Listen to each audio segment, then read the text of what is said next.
ये कहानी है एक गुजरे वक्त की, जब इक्तदार पर काबिज था एक यजीद के पास हर ताकत थी। फौज, अदालत, इदारे सब उसके कब्जे में थे और उसके इर्द गिर्द थे कुछ अजीब मगर बद किरदार। एक 70 साल की बदसूरत औरत जिसने जादू से अपना चेहरा, जिस्म, आवाज सब कुछ बदल लिया और यजीद को अपने शहर में जकड़ लिया। यजीद उसी का होकर रह गया। उस नानी का बाप, नाम शरीफ, लेकिन एक पुराना चालाक चोर जो कौम की दौलत खाकर भी शराफत का लबादा ओढ़ लेता।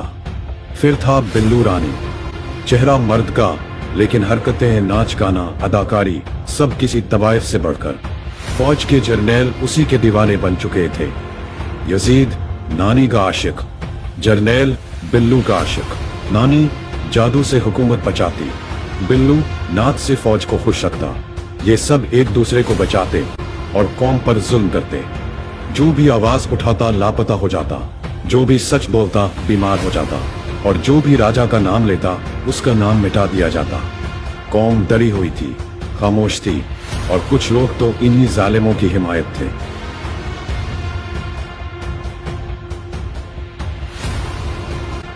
फिर आया राजा, ना खानदानी सियासतदान, ना फौजी जर्नैल, बस एक सच्चा उसूलों पर खड़ा शख्स जिसका दिल सिर्फ कौम के लिए धड़कता था।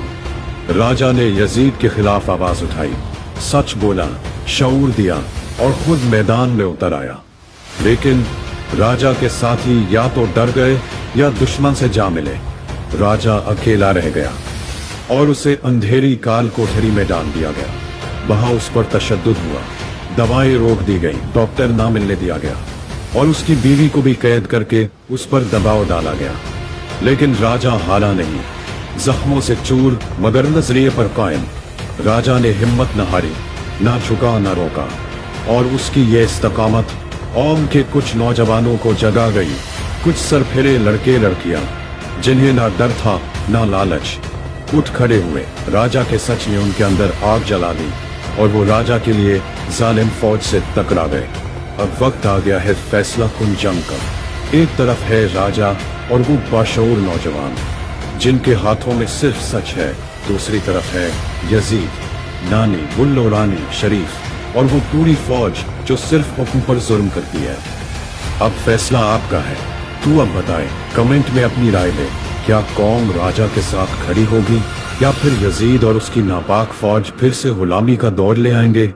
कौम को अब चुप नहीं रहना।